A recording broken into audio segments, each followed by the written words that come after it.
এখন আমি যে বিষয়টা নিয়ে কথা বলবো সেটা হচ্ছে ম্যাগনেট। ম্যাগনেট মানে কি? চুম্বক। তো এই ম্যাগনেট কয় প্রকার এবং কি কি সেটা আমাদেরকে আগে জানতে হবে। তোমরা হয়তো অলরেডি ম্যাগনেটের সম্বন্ধে জানো, ঠিক আছে, তাও আমি বলছি। দেখো, ম্যাগনেট হচ্ছে দুই প্রকার। একটা হচ্ছে ন্যাচারাল ম্যাগনেট বা প্রাকৃতিক চুম্বক, আর একটা হচ্ছে তোমার আর্টিফিশিয়াল ম্যাগনেট বা কৃত্রিম চুম্বক। প্রথমে আমরা ন্যাচারাল ম্যাগনেট বা প্রাকৃতিক চুম্বক কাকে বলে সেই সব বিষয়ে কথা বলবো।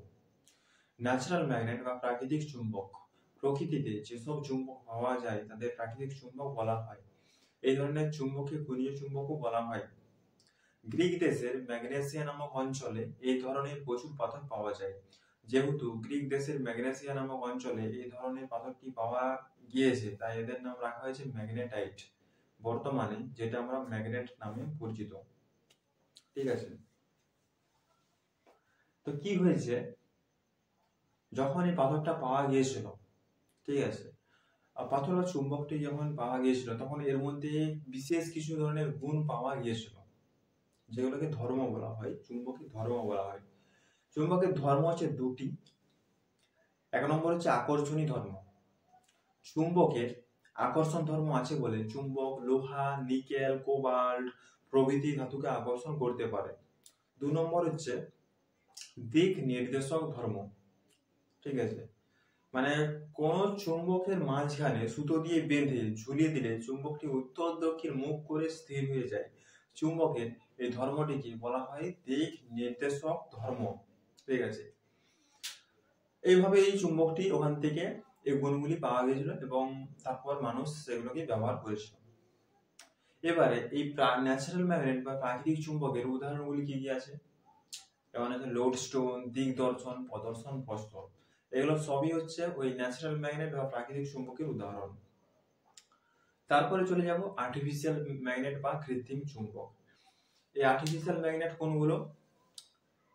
Needle magnet, horseshoe magnet, bar magnet, ball ended magnet, এগুলো সবই হচ্ছে আর্টিফিশিয়াল ম্যাগনেট। আমাদের পৃথিবীতে যত রকম পদার্থ আছে, সরি, আর্টিফিশিয়াল ম্যাগনেট বললাম, তো এই আর্টিফিশিয়াল ম্যাগনেট আবার দুই প্রকার। একটা হচ্ছে পার্মানেন্ট ম্যাগনেট এবং আরেকটা হচ্ছে টেম্পোরারি ম্যাগনেট। এই পার্মানেন্ট ম্যাগনেট কোনগুলো? যেগুলো মানুষ বানিয়েছে, ঠিক আছে, মানুষ নিজে হাতে ওগুলো বানিয়েছে, ঠিক আছে, ওগুলো হচ্ছে পার্মানেন্ট ম্যাগনেট। মানে নিজেদের প্রয়োজন অনুসারে সেগুলো বানানো হয়েছে, কোথায় কি ম্যাগনেট লাগবে সেই সব অনুযায়ী ওটা লাগানো হয়েছে, ওগুলোকে পার্মানেন্ট ম্যাগনেট বলছে। উদাহরণ হচ্ছে needle magnet, horseshoe magnet, bar magnet, ball ended magnet, এগুলো সবই কি না, এগুলো সবই হচ্ছে পার্মানেন্ট ম্যাগনেট। তাহলে টেম্পোরারি ম্যাগনেট কোনগুলো? টেম্পোরারি ম্যাগনেট হচ্ছে টেম্পোরারি ম্যাগনেট ও ইলেকট্রোম্যাগনেট যাকে বলা হয়, যেগুলা ইলেকট্রিসিটির মাধ্যমে ম্যাগনেটাইজ করা হয়। আবার যখন ইলেকট্রিসিটি বন্ধ করে দেওয়া হয় তখন সেটা ডিম্যাগনেটাইজ হয়ে যায়, তখন তার ম্যাগনেটাইজ প্রপার্টি আর থাকে না। মানে কি হচ্ছে, ধরো একটা কয়েল, ঠিক আছে, ওই কয়েলে যখন আমি ইলেকট্রিসিটি দিচ্ছি তখন সেটা ম্যাগনেটাইজ হচ্ছে, আবার যখন বন্ধ করে দিচ্ছি, ঠিক আছে, তখন সেটা ডিম্যাগনেটাইজ হয়ে যাচ্ছে। কয়েলে এটা হয়, মানে দেখবে একটা কয়েলে যখন তুমি এটাতে কারেন্ট দিবে তখন এটা ম্যাগনেট রূপে কাজ করবে, যখনই কারেন্টটা বন্ধ করে দিবে তখন সেটা ডিম্যাগনেটাইজ হয়ে যাবে। এটা হয়।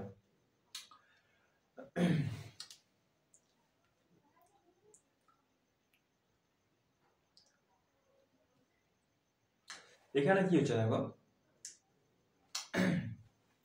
আমাদের পৃথিবীতে যত রকম পদার্থ আছে সবগুলোকে তিনটে ভাগে তাদের ম্যাগনেটিজম প্রপার্টি অনুযায়ী ভাগ করা হয়েছে।